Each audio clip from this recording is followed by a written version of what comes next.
नमस्कार बंधुरा आमी रिम्पा आबारो एक नतून भिडियो निये तोमादेर सामने हाजिर हये गेছি। आशा करी सबाई भालो आछो सुस्थ आछो। ईदेर छुटिर दिन आमरा सबाई मिले चले गिয়েছিলাম आमार पिस्तत दिदिर बाड़ीते।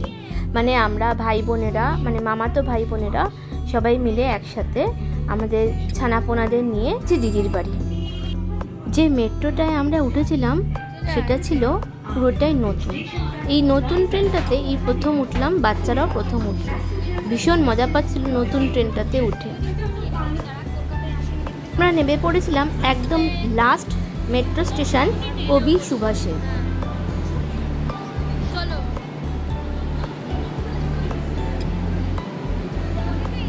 বাইরে থেকে তোমাদের একবার পুরো ট্রেন যতটুকু ট্রেনটা দেখা যায় দেখিয়ে দিই।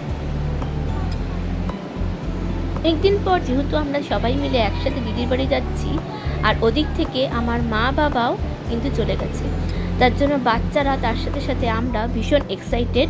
কদিন ধরে দেখছি মেট্রো স্টেশনে টোকেনের বদলে স্ক্যানার কার্ড দিচ্ছে, যেটা স্ক্যান করে আমরা গেট থেকে বেরোতে পারবো।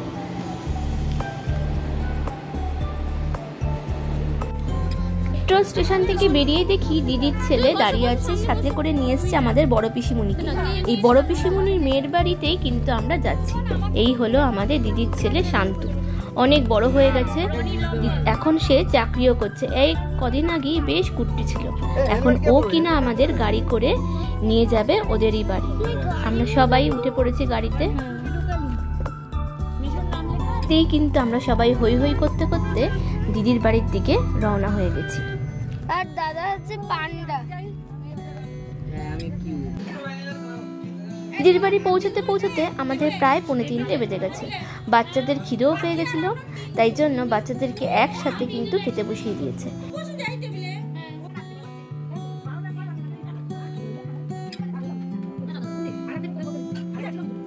সবার মোটামুটি খাওয়া দাওয়া হয়ে গেছিল। দিকে বাচ্চাদের মা নিচে বসিয়ে খাবার দিতে শুরু করে দিয়েছে, আর টেবিলে আমরা 3 জন মানে দিদি, তার সাথে দোলন আর আমি বসে গেছি। আমরা আসবো বলে নিজে একা হাতে অনেক কিছু রান্না করেছে। খাওয়া দাওয়ার পর কিন্তু আমরা সবাই একসাথে বসে গল্প করছিলাম। তখনই জানতে পারলাম প্রতিদিন বিকেলবেলা নাকি দিদির বাড়ির সামনে দিদির মেয়ের জন্য এই ফুচকা দাদা কিন্তু আসেন। আগে দিদি খেত কলেজ যাওয়ার পথে, এখন নাকি ওর মেয়ের জন্য আসে। এই যে সেই হলো দাদা। অনেকেই হয়তো যারা কলকাতার সন্তোষপুরে থাকো তারা হয়তো এই দাদাকে চিনতে পারবে। ফুচকার অনেক রকম ভ্যারাইটিও এই দাদা কিন্তু রাখে। প্রথমে তো নর্মাল যে ফুচকা থাকে সেই ফুচকা তো খেয়ে নিচ্ছে, তারপরে লাস্টে দিচ্ছে নাকি আলুর দম ফুচকা, আবার মটর ফুচকা, এর সাথে দই ফুচকা তো আছেই। তবে ফুচকা কিন্তু মাখাটা সত্যি দারুণ। এই যে এখন বানাচ্ছে দই ফুচকা, ভীষণ যত্ন সহকারে কিন্তু বানিয়েছে। প্রথমেই দেখেছো আমরা বাড়ির কতজন লোক কিন্তু এখানে দাঁড়িয়েছিলাম ফুচকা খাওয়ার জন্য। তুমি বলো কোথায় বসো তাহলে, বলো বলো বলো কোথায়? সন্তোষপুর বটতলা বাজারে, বাজারের কাছে, তাই তো? বাজারের পাশে গেটের কাছে।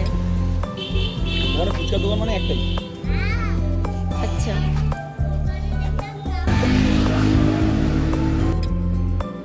সন্তোষপুর এলাকায় যারা থাকো, মানে যাদবপুর সন্তোষপুর এলাকায় যারা থাকো, অজয়নগর বাইপাস অজয়নগরের দিকে যারা থাকো, তারা নিশ্চয়ই বুঝে গেছো যে সন্তোষপুর বটতলা বাজারের কাছে দাদা বসে। এদিকে বাচ্চাদের বড়দের সব কিন্তু আলাদা আলাদা করে ভাগ হয়ে গেছে পুরো বয়স অনুযায়ী। দেখো এখানে হলো বুবুন, বিতান আর একটা ছোট্ট বাচ্চা দিদির পাশের বাড়িতে থাকে, আর এই সাইডে হলো দাদার 2 মেয়ে অ্যাঞ্জেল আর রনি। মানে সব বয়স অনুযায়ী সব আলাদা আলাদা করে ডিভাইড হয়ে ওরা গল্প করতে শুরু করেছে। এদিকে রাত্রিবেলা খাবারের জন্য আমরা কিন্তু লুচি ভাজি, আর দিদি ওদিকে মাংস রান্না করে রেখেছে। সবাই মিলে একসঙ্গে এরকম হই হই করে অনেক দিন পরে কিন্তু খাওয়া দাওয়া সারলাম। আমাদের আগে থেকে কোনো কিছুই প্ল্যান করা ছিল না। আগের দিন রাত্রিবেলা হুজুকে আমরা কিন্তু ঠিক করলাম সবাই মিলে যে দিদির বাড়ি চলে আসবো। হুজুক করলেই সব কিছু ঠিক মতন হয়, তাই হুজুকেই কিন্তু আমরা অনেকটা আনন্দ ফুর্তি করে চললাম। এবার হলো বাড়ি ফেরার পালা। 7 সিটার গাড়ির মধ্যে আমরা সবাই মিলে মোট 13 জন, মানে দিদি, দিদির মেয়ে আর দাদার 2 মেয়েও কিন্তু উঠে পড়েছে আমাদের বাড়ি ছাড়ার জন্য। মোট 13 জন কিন্তু দারুণ মজা করে ওর কোলে চেপে হই হই করতে করতে বাড়ি ফিরে চললাম। এই আনন্দটুকুই কিন্তু আমাদের সারা জীবন থাকবে। এই রকম ছোটখাটো আনন্দই কিন্তু সম্পর্কগুলোকে আরো মজবুত করে তুলবে। আজকের ভিডিওটা তবে এখানেই শেষ করছি। তোমাদের ভিডিওটা কেমন লাগলো অবশ্যই জানিও কিন্তু। সবাই ভালো থেকো, সুস্থ থেকো। খুব শিগগিরই দেখা হবে অন্য ভিডিওতে।